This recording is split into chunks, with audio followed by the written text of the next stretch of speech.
Segundo Samuel, capítulo 21. Houve em dias de Davi uma fome de 3 anos consecutivos. Davi consultou ao Senhor e o Senhor lhe disse: a culpa de sangue sobre Saul e sobre a sua casa, porque ele matou os Gebionitas. Então chamou o rei os Gibeonitas e lhes falou: os Gibeonitas não eram dos filhos de Israel, mas do resto dos amorreus. E os filhos de Israel lhes tinham jurado poupá-los. Porém, Saul procurou destruí-los no zelo pelos filhos de Israel e de Judá. Perguntou Davi aos Gibeonitas: que quereis que eu vos faça? E que resgate vos darei, para que abençoeis a herança do Senhor? Então os Gibeonitas lhe disseram: não é por prata nem ouro que temos questão com Saul e com sua casa, nem tampouco pretendemos matar pessoa alguma em Israel. Disse Davi: que é, pois, que quereis que vos faça? Responderam ao rei: quanto ao homem que nos destruiu e procurou que fôssemos assolados, sem que pudéssemos subsistir no limite algum de Israel, de seus filhos, se nos deis 7 homens, para que os enforquemos ao Senhor em Gibeá de Saul, o eleito do Senhor. Disse o rei: eu os darei. Porém o rei poupou a Mefibosete, filho de Jonatas, filho de Saul, por causa do juramento ao Senhor, que entre eles houvera entre Davi e Jonatas, filho de Saul.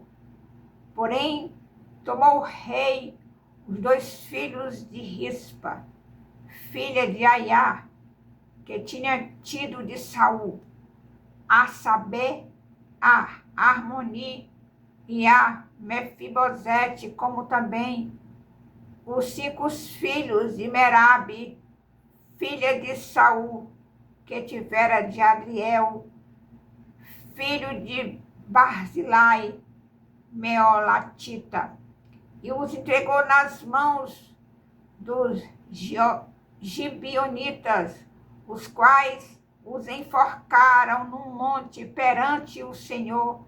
Caíram os 7 juntamente.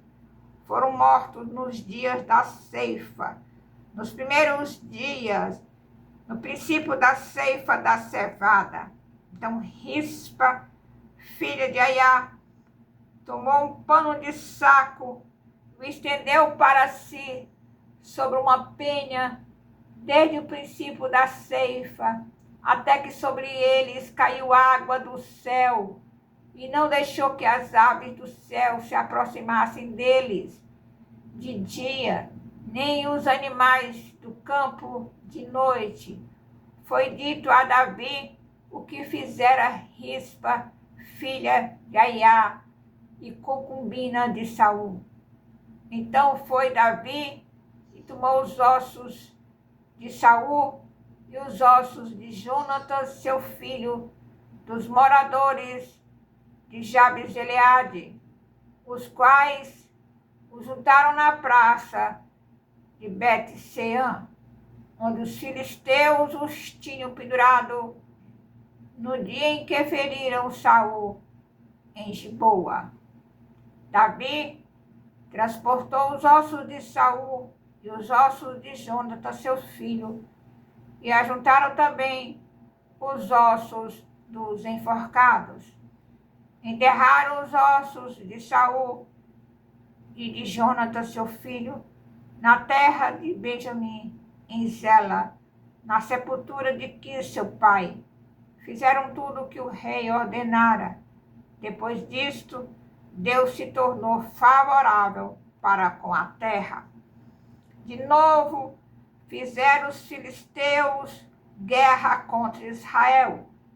Desceu Davi com os seus homens e pelejaram contra os filisteus. ficando Davi muito fatigado. Benob descendia dos gigantes. O peso do bronze de sua lança era de 300 ciclos. Estava cingido de uma armadura nova. Este intentou matar a Davi.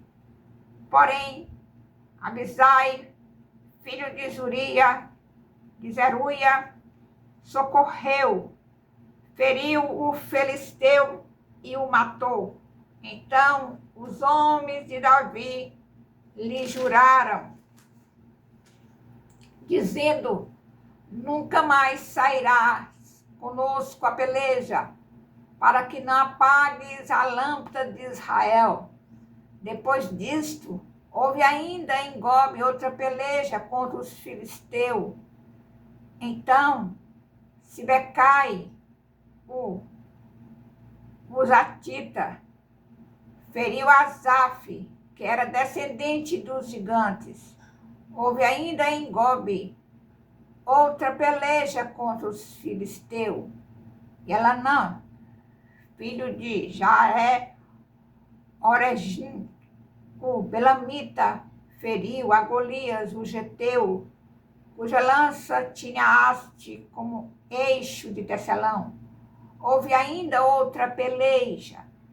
Esta foi em Gath, onde estava um homem de grande estatura, que tinha em cada mão e em cada pé 6 dedos, 24 ao todo.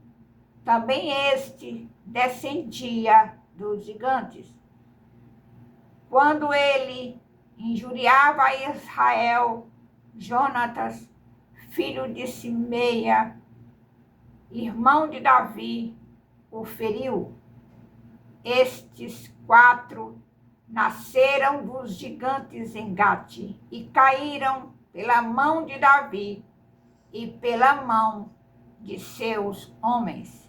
Louvado, exaltado, engrandecido seja o nome do Senhor. Aleluia.